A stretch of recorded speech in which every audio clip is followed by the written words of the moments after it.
¿por qué no encuentro un lugar en el mundo? ¿Por qué estoy buscando y buscando y buscando toda la vida buscando y no me encuentro? No es que no encuentro lo que busco, sino que no me encuentro a mí. Es como que hemos ido a parar a un lugar en el que no queríamos llegar. Y ni siquiera sin saber cómo es qué ha ocurrido para llegar a ocupar ese lugar. Hay insatisfacción, hay un cierto disgusto, disconformismo. Incluso podría decir que hay una cierta confusión, a tal punto que la mayoría de las personas declaran en nuestros retiros: no sé dónde estoy, no encuentro mi lugar en el mundo. Es decir, hemos ido a parar a un lugar en donde nos sentimos perdidos. Cuando pierdes la noción de la mente, te das cuenta que estás en todas partes. Hace unos 20 años más o menos, 15, 20 años, hice una toma con Taita Querubín en Ucumarecanque. Fuimos con Elian, ¿te acuerdas?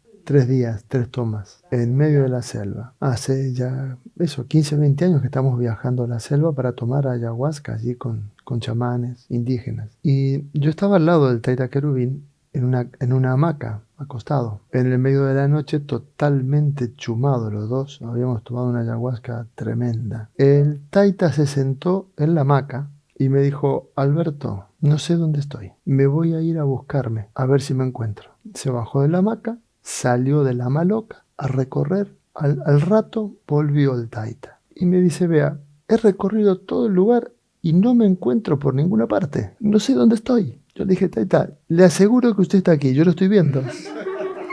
Él me dijo: sí, pero yo no me veo. Se le había ido la mente. No se veía, no se encontraba. Estaba en todas partes y no estaba en ninguna parte. Esto es un estado de no mente. Estás en todos los seres humanos. De ahí viene el dicho del Buda, que dice: hasta que el último ser humano no deje de sufrir, yo no puedo dejar de sufrir. En la mente sufres el tormento de todo lo que está ocurriendo adentro de esa parte dividida y separada. En la no mente entras en un espacio de compasión, porque al estar fundido con todos puedes sentir en tu corazón lo que le está pasando a toda la humanidad. Algunos le llaman empatía, otros le llaman conexión.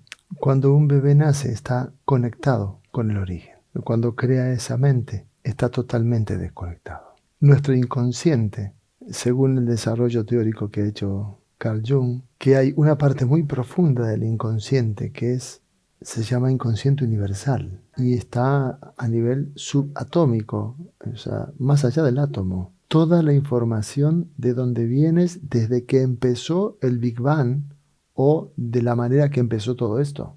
Esa información de millones y millones y millones de años está en ti, está en mí.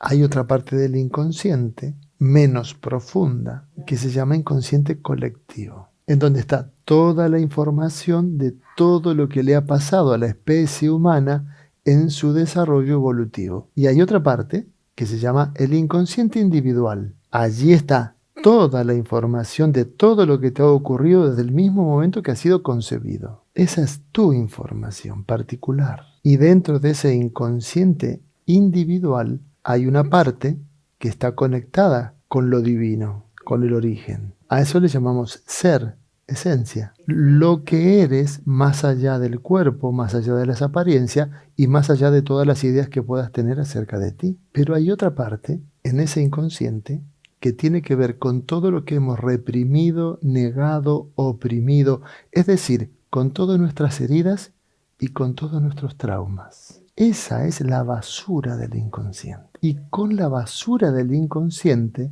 hemos creado la mente, el ego y la identificación. Con la basura, con lo más superficial, con lo que nos pasó antes de ayer, estamos creando nuestra vida. Con una información totalmente relativa, interpretada, percibida, deformada. Y desde hace 5 años, que lo dije por primera vez, es posible editar esta parte del inconsciente para sanar. Si un documento se puede editar, significa que se puede borrar, se puede ampliar, se puede modificar, ¿verdad? El inconsciente, en esta parte superficial que se ha estructurado como con basura, se puede editar. Y al editarlo, podemos estar creando las condiciones para poder recuperar la memoria de lo que realmente éramos.